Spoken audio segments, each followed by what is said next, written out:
I'm Jim Check. You're watching Now Media. With me, special guest in studio on your birthday yet, Walter Gray, Kelowna's longest serving mayor. Thank you for coming in, and happy 85th birthday. Wow. Yeah, wow. I hope I get to 85. That's awesome. That's great. Lots of stuff done. But first of all, though, if anybody's watching and you want to have some well wishes, definitely comment in on YouTube and that, and we're watching the comments there as well. And yeah, so 85 years. And then served Kelowna 1996? Yes. For 3 terms. 3 terms. And they were 3-year terms back then, yes. Correct? 9 years, yeah. I asked ChatGPT lots of questions, and I also read your book. And we've got copies of your book here, and your son wrote this book, right, Stuart?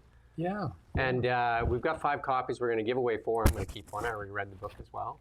And you served 1996 to 2005, I believe. Yes. And then you had a gap. Sharon Shepherd won, and then you came back.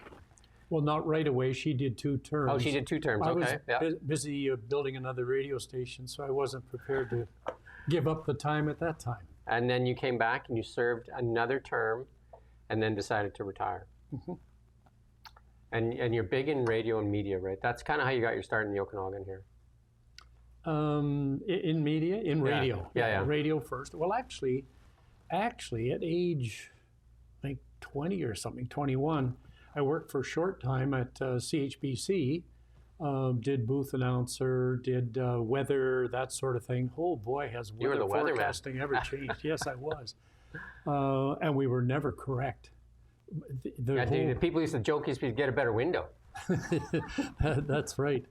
And then my business partner, Bob Hall, who I met, he was working at CKOV as the news and sports director. And he and I decided to do some things in life together with respect to business opportunities. And so I was only in television for a short time because he and I had applied for and were successful in getting a license for radio for Salmon Arm and for Revelstoke. And that was the start. And then 6 years later, we applied for another license in Kelowna. And that was out by the old Holiday Inn there, right? Isn't it? The CKIQ or something like that? Was that the one in Kelowna? Yes, that was CKIQ. Yeah. There you go. Look at me remembering those letters, eh? See, well, I think the call letters are nice. And then, of course, when we sold, the new owners changed the call signs. Of course, the way radio stations were being referred to became quite different.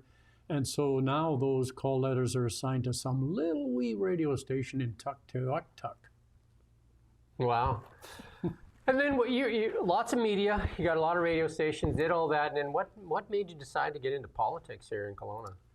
Well, I don't know. I guess it's just because of the things I was doing in the community, and I was one of the few in the history of the Kelowna Chamber of Commerce to serve 2 terms. You were chamber president, right? Yes, chamber president. I did quite a few other things too that would be in sort of the community realm. And I guess running for office as an alderman at that time, Jim Stewart was the mayor, was just kind of natural progression. I didn't have any kind of master plan for life or anything like that. It just seemed to be, what's next? Well, hey, I'll run for council to be in those days we called it an alderman. Alderman. Yeah. And how many terms is an alderman? Well, it's the same. Yeah. But I mean, you were alderman for 2 terms. 2 terms. And then they were 2-year terms at that time. But I didn't run a 3rd term because I had other things I wanted to do in the business life. And I felt that if I was going to be on city council, that I shouldn't have other things that distract you. Well, and have to be a priority. I mean, when you're an elected official, first of all, it's an honor. And secondly, you have to make a commitment to be available 24 hours a day if that's necessary. And usually it isn't. Yeah. And Kelowna was much smaller in those days. In fact, it's more than double the size now. Mm-hmm. Well, when you first moved here, it was like, I read in the book, 6,000. Yes. Can you fathom that now? 6,000? Like, wild, eh? Like, I mean, gosh, Peachland is bigger than that. Yeah, no, it's a crazy difference, right? 6,000 to what, we're about 150,000 now. Well, I just heard some official from the city say yesterday that it was now pushing 160,000. Oh, there you go. And I don't doubt that. Yeah, because I mean, it's lots of apartments going up, so it's easy to start filling those just going up. Right? crazy. Just going Yeah, crazy. 6,000 to 160,000, and then if we take in the greater kind of Kelowna area, you know, we're talking like 250,000 people, right? Yes. Yeah, you would be. Yeah. And then you decided to come back and run as mayor.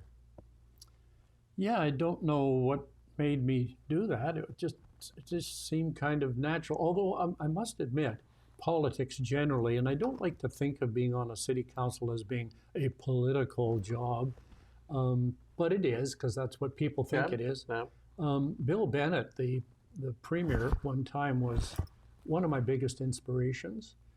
And I remembered him saying, and anybody thinking of running for any office might just take his good advice, which was, remember, the day you're elected, you have this big stamp on your forehead, which is called a best before date. I mean, you could be doing a tremendous job, and then at a certain point in time, you don't win the election, because the public does like change every once in a while. Not every day, not every month, not every year. But he said, to which I said, well, how big is this window? And he said, 8 to 10 years, don't push it. Well, you pushed it. No, I didn't, because I went away and came back. Oh, then you came back, yeah. So I guess you got to 6 years later. Got to refresh or recycle. There you go. I got a hello here from you, and a good one, actually, from the author of the book, Stuart Gray. Oh, yeah, my son. He's in the air, actually. He's in the air, and he's actually just said hello from, he's en route to Montreal. That's right. They must have just boarded in Calgary a short time ago, and yeah, they're going on the a world's cruise. changed. They now communicate while you're in the air and all that kind of stuff. A crazy world, eh? Yeah. Some of the big things, though, like you were mayor during some of the bigger moments here in Kelowna. Obviously, the 2003 fire was a big, big moment, and you're credited with a lot of your leadership at that time for, you know, like that was a troubled time for Kelowna, and obviously needed a lot of leadership at that time as well. Yeah, I mean, just upon reflection, I think I got too much credit for, you know, being one of the leaders to get us out of the fire scene. There were so many other people. Jerry Zimmerman, of course. Oh yeah, right? Jerry Zimmerman, Ron Matussi. And it's terrible and when you start the to name's make a slipping my list. mind, but there was that volunteer coordinator. Oh, it's right there on the tip of my tongue. Oh man, There were a lot of volunteers. Yeah. Burl, Itani. Burl Itani. That was just right there, stuck right there. But yeah. And then, you know what, and at that time too, that was one of the bigger fires that happened in Canada, because we lost a lot of homes. But the outpouring of support from the rest of Canada at that time was pretty amazing, right? Like we saw so much support come from all over Canada on that fire, right? Well, that's true. And at that time, and I think even to this day, it was still considered the, you know, the second largest emergency of that nature. Yeah. I mean, the size of the fire was bigger than the city of Vancouver. You know, they talk about hectares and all this. Like, how big is that? But when you say the fire footprint was bigger than the city of Vancouver. I remember that night then when we lost all those homes, because I was evacuated. But I remember it looked like it was a wall, like that whole mountain was on fire, and it looked like this wall of flame coming in on Kelowna, and we had evacuated, you know, like much of that in the Mission area, and then they were even talking about evacuating Rutland at that time, because they thought the fire was going to creep around to the east part there and then go up to the airport and stuff like that, right? So. Yeah, no, I mean, most of the heroes during the fire certainly wasn't the mayor. It was, you know, other people, obviously those that are paid and trained for that job, such as Jerry Zimmerman, et cetera. But other people just, you know, kind of came out of the wilderness and did amazing things. Lots of people did more than you expect, I would say. Absolutely. The moments when you're called upon, and then you give more than that most people would expect. And that is a time when they, like, leaders step up for sure. There's a funny story. I mean, hopefully there always is in life a funny story associated or not too far off from tragedy. But one of the jobs I had to do as the mayor is mainly stay out of the way of the people that are responsible for planning and fighting the attack, which there was no problem there. The relationship was good, and I wasn't at any moment in time pretending it was my fire. But one thing that was mine, I guess, is the requirement by one of the television networks out of Toronto, which would be Canada-wide broadcast on their morning program, is they wanted to get an update every morning. So I would be downtown at the Uplink place, which is on Richter Street at Doyle, I guess it is. There's a building that looks like a house, but it's not. It was actually an electronics center, and there was a big uplink, etc. And I'd have to go down there and be there at 5 a.m. approximately, because that's 8 a.m. in Toronto, and go on, and they'd put a little ear thing in me, and I'd be interviewed from some guy sitting at a comfortable desk in Toronto, and get an update. So mainly that gave me the opportunity of telling people that had been planning on coming to Kelowna for their vacation, you can still come, there's no problem, the hotel rooms are there, blah, blah, blah. The fire's south of the city, yes, it's at the city boundary, but it won't affect your vacation. So that was a PR thing, I guess, was assigned to the mayor. But anyway, the story. So they're ready and they do the countdown, 5, 4, 3, 2, and I'm listening, and then we're on the air. And of course, the person interviewing me is back in Toronto. And just as we go on the air, I hear the sound of sprinklers popping out of the ground. You know how they go? Yeah. The Rainbird sprinklers, they come up about 8 inches out of the ground. And these things were about 8 feet in front of me. And so all the time I'm doing this interview, I'm just waiting, you know, about every 40 seconds, and right across my knees. And of course, nobody in the world knew this was happening. But it, you know, it was kind of funny. Yeah. One of the big moments for sure, and I can remember as a resident at that time, one of the big moments, there's a lot of hoopla about it, and we talk about it a lot on here when we talk about forest fires. It's the Mars bomber. When the Mars bomber, there's a lot of media saying they can't come, can't fly, can't land, can't do all these things. And then it became the hero because it shows up. Yep. It shows up, and you noticed it was here, right? Talk about noise, right? When that thing came down and scooped out of the lake, and then went over the housetops, my roof was shaking, right? It went up over the rooftops, and then, you know, I think a couple days later, you know, basically the fire was contained, kind of thing, and obviously the Mars bomber got a lot of credit for that, right? For sure.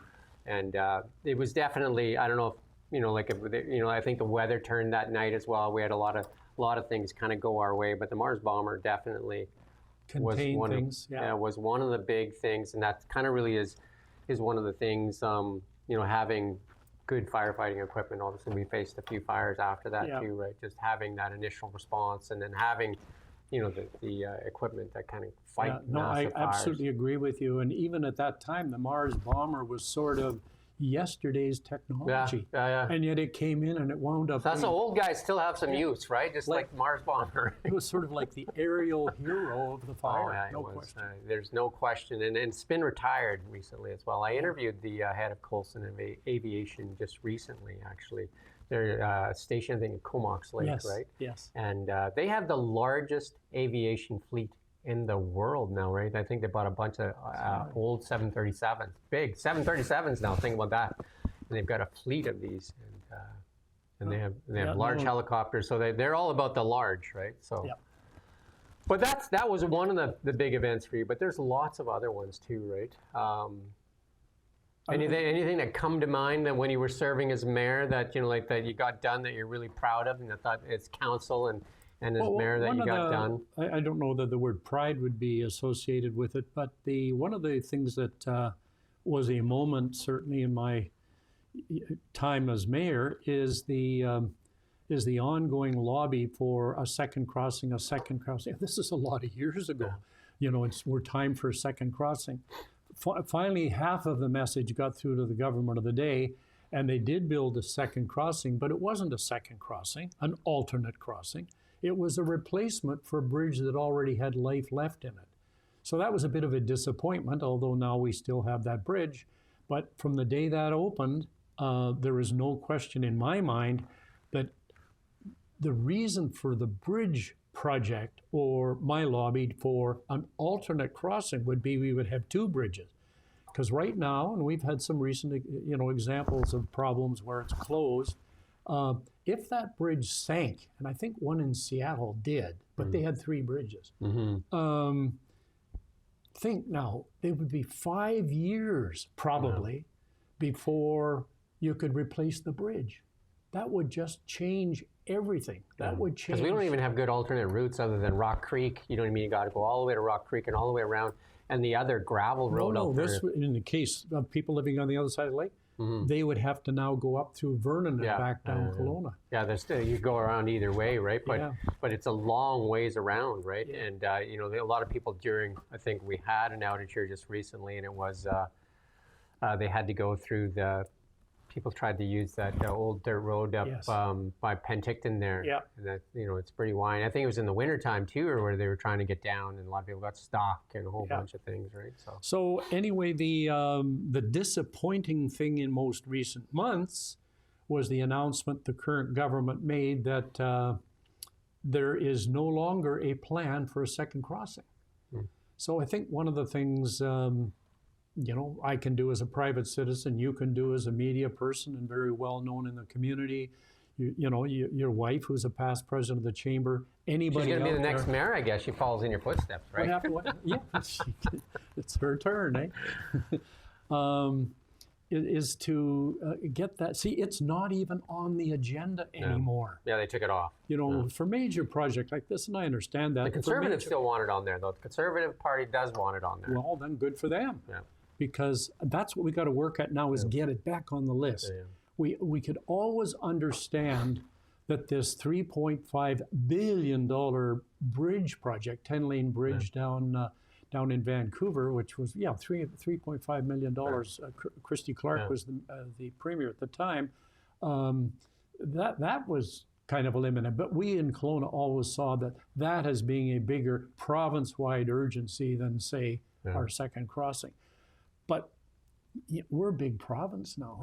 And we're the second most important hub, like as far as population density goes now. Kelowna, Lower Mainland, Kelowna, right? We took over from Kamloops a while ago. Yeah. And, you know, talking about that, though, too, is the airport. Getting the airport as an international airport was huge for Kelowna. Because I remember when I was a youth here, Penticton was the place to go, right? Penticton had the airport, Penticton had the mall. Penticton was, you know, like a place where the young people went, and then all of a sudden Kelowna, this upstart. Well, the only reason Penticton was ahead of Kelowna way back with an airport was it was actually an emergency airport for Trans-Canada traffic by air from Lethbridge to Vancouver, and that's halfway. So that's how they got their airport. And that's why it was always kind of important. The airport is one of the, I think the finest assets the city has. Very few cities in Canada own their airport. The city of Kelowna owns its airport, but it's completely self-supporting, self-sustained, et cetera, and it's well run. We've had a very, very good run with the right people running that airport. And it Sam really, Saminar, right? I think he was there when you were there still, right? There were people even before Sam. Sam's there now. Yeah. Roger Selleck, and then it goes back in history. And there's always been a bright day ahead for the airport. And if we want to blame anything for Kelowna being too big now, it'll be the airport. Because it's what brought people to Kelowna. Plus, you know, like with a world-class ski resort here, Big White, brings all kinds of stuff in here. And obviously Kelowna itself, right, is, you know, like you look out the window, we have a live shot in the background here. Obviously it's a beautiful city, right? The lake, quite the crown jewel. Well, the year I was elected first term, that was the year that WestJet started into Kelowna. And then a couple of years later, during my first year term, Roger Selleck was working on, and I happened to be the mayor at the time. We then got the Alaska Airline sister company that goes from Seattle to Kelowna. They started out at 3 flights a day, and then I think they eased her back to about 2 flights a day. But that was important alternative ways of getting off the continent out of Kelowna was when that airline came in. So WestJet, followed by, what did we call the darn airline now? Anyway, it was owned by Alaska. Not Horizon, but Horizon. Is it Horizon? Yeah. Yeah, so a book. We've only got 12 more minutes today because I do have Brennan Day, the health critic, calling in. But you know, we could probably talk for hours. Yes. But this book, Your son penned this book for you. Yeah, my middle son, Stuart. In fact, you just told me, I didn't know until I walked in here, but my son, Stuart, and his wife, Kathy, are in flight right as we speak between Calgary and Montreal. Yeah. And then they're staying there, and then they're going on a cruise down to Boston out of Quebec City. So Stuart and Kathy, hi there. I understand they're listening in the air. In the air, that's crazy. Where can people find this book if they want it? We got 5 copies. We're going to give away 4. Where can people find this book? Well, I only had a limited number done. It's not a registered book. I didn't know that. Well, neither did Stuart. But we could not sell that in a bookstore because it has to get a special serial ISBN number code and all that stuff. Yeah. So really, there aren't very many. We only did a limited. So then these thing. 4 are they're just like collector's items. Well, they're gold. Okay. Yeah. And then just speaking of that bridge, the second crossing, if they ever do a bridge, the Conservatives, I'm going to definitely campaign to put your name on that bridge instead of the Bennett name. Well, one of the pieces we've done making an assumption on the bridge, and I don't take credit here. Again, I was the mayor at the time and certainly was a champion for it. The guy that did all the work for the city is now the city manager, so that wound up being his reward. But we were offered, first of all, myself as the mayor, were offered the 49 kilometers from downtown Kelowna all the way to Coldstream near Vernon, all of the right-of-way. Yeah. And that's so, huge too, right? Yeah, so we jumped on that, and so that was a task to staff to check it out. The railway wanted $55 million, and at the end of the day, he negotiated the deal at $22 million. Good on Doug Gilchrist, right? Doug Gilchrist was the guy. And Doug's going to watch this. I know Doug's going to watch this, and there you go, Doug. Well, he's paid. You just put a feather in his cap as well, right? So. Oh no, he's he really knew his way around, in terms of how we do it. I can recall. You had a good partner when you were as mayor too, Ron Matusi, right? You had a Ron was the city manager in my final years. Yeah. The initial manager when I first ran was Ron Bourne, and Kelowna, and I don't think the residents necessarily are aware, but I can look back now and look back, in time and look at currently what's happening, is we are very fortunate to have the kind of local government we've had for many, many years. Jim Stewart was my idol in terms of that. My other political idol was actually Bill Bennett. He's the guy, and this is anybody wanting to go into any form of politics should remember the words of Bill Bennett. He said, when you're elected, there's this invisible stamp, best before date, on your forehead. Mm-hmm. And no matter how good a job you're doing, somewhere between people get tired of you, right? 8 and 10 years is when, even if you're doing a tremendous job, the public is saying, it's time for change. That is the best slogan to use if you're running for mayor and the mayor of the day has been around too long. Just say it's time for change. Because people say, well, change is good. And besides, the other guy's been around too long. So you're 12 years and you barely beat out Richard Parkinson. He served from 58 to 69, 11 years. And then I think Colin Badgeron served 8 years, right? Mm-hmm. And now they got 4-year terms, so they kind of got a start on you, like a head start, right? Because like you said, you had 2-year terms and stuff like that as an alderman and that. Yeah. But like 4-year terms. Some of the other credits, again, we're going to run out of time here, but the Interior Health Building downtown, the Innovation Center, the downtown parkades. I don't like that one parkade. They're trying to come down that one, but the one there on Ellis there, yeah. Well, not Ellis. Sorry, that one's good. The one on Leon? Pandosy. Well, just off of Pandosy, I should say. Yeah. On the one way. Yeah, that one there. Well, that was designed in such a way. At that time, there was this huge argument. Some people believed that the Leon and Lawrence should be like a one-way couplet. Yeah. And other people said, no, it should be 2 lanes. So when they designed, and the planning for that parkade was being done at that moment.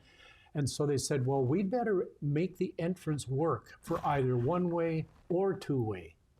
And so if that funny little turn, I think that would have something to do with the decision that was made, which you have to make in the beginning, how to get into it, right? Yeah. And so I think that, but I agree with you. But don't worry about it. It's always full. Yeah. One of the weirdest things when I first moved to Kelowna was reverse angle parking down on Pandosy. Did you have anything to do with that one? Yeah, no, that was my very first month as mayor. You got rid of it? No, I was told to go out there. We're going to do this big official announcement, etc. CHBC was out there in black and white TV, and I had to back in my car. We were starting to promote, what do you call it? Back in parking. Reverse angle parking, yeah. And I said, well, look, for God's sake, give me a few tries because I'm not very good at this. And, oh, wow. And anyway, the idea died almost before the white lines were put on the road. And I think it's best that happened. Yeah, no, yeah, that one didn't have a long shelf life. You were talking about a best before date. That one definitely expired before it got going, right? Yeah. Lots of great stuff happening in Kelowna. And again, happy birthday, too. We even got you a cake here. We'll show the camera here. Isn't that There you nice? go, look at that. We got you a cupcake from Cupcasian, just another local merchant here in Kelowna. Here, another local business, and you've seen a lot of local businesses start. Some thrive, obviously, like some of the big ones like Kelowna Flight Craft. Obviously, would have been small or non-existent when you moved to Kelowna. What's your biggest memory? Like, you've been here from 6,000. What would you say your biggest memory, not necessarily as mayor, but just like the biggest change you've seen in Kelowna? Well, I've been here since 1946. Yeah. I moved here. We started in grade 2. Yeah. And from Victoria. My dad worked for, at that time, Eaton's, which was bought out by... Big deal back then, Eaton's, Spencer's store. Spencer's. It was bought out by Eaton's, and Dad was the bargain basement manager. And of course, they got rid of all of the staff. So Dad said, now what'll I do? Well, I know how to sell stuff. Yeah. Women's and children's ready to wear. And so he said, I'll start a store in Kelowna. But he took on a couple of very, very successful, larger, Fumertons, Rannards, George A. Meikle, and then my dad's, Gray's. There you go. Yeah. We're going to run out of time because, like I said, I have Brennan Day, the health critic. So if you got questions for Brennan Day as well, in the public too as well, I mean, this is your time because we're seeing all these ER closures that are happening and affecting a lot of, these are the kind of things that you faced as mayor when we were, you got to balance all this stuff. And as a mayor, you have to ask for stuff from the province, right? Because they're the ones that hold the reins on a lot of the money and all that kind of stuff. Well, local government is, by law, the child of the provincial government. Yeah, they are the boss. That's where the funding comes from, right? Like most of the funding comes from taxpayers. Yeah, well, but when they programs and stuff like that, BC Housing, all those different things where they kind of fund, because a lot of the problems get dumped into the community. That's but then correct. The Great partners. Like, with housing and homeless and things like that. I mean, that is not a city responsibility. We're the victims. Yeah. And we're forced into getting into that. You had some nice comments here. Somebody saying, like when Walter Gray was mayor, the city was very clean and very, I mean, obviously there's been a lot of stuff. Lots of comments in here, though, and lots of appreciation as well for you. And they're saying, just imagine. It sounds like my caller's in here already. So Brennan Day's in here. Can you let him know we'll be there with him in a couple minutes there? And I got to have you back, though, because we could do this for a long time. It's been great. And an old media guy, too, right? So Walter Gray, Kelowna's longest serving mayor, and 85 years old today. Happy birthday to Mr. Feel Gray. sorry for me. No, I think well respected in this community. Thank you. And that's a tough thing to do as a politician as well, right? After you leave politics, to be still well respected, and I think that is a kudos in itself, right? Because I know many people in this community, and when they speak Walter Gray's name, it's very well respected. Oh, that's nice to hear. You have to run the people's agenda, not your own ego and serve, agenda. not asked to be served. Absolutely. Right? And that's absolutely. The thing. Again, thank you, Mr. Gray. Thank you. And appreciate that. Thank you for coming in, and happy birthday. Gotcha. And thank you for watching Now Media. We don't just report the news. We live here too. We're your neighbors, bringing you stories that matter to all of us. No government funding, no outside influence. Kelowna Now, local, independent. News you can trust.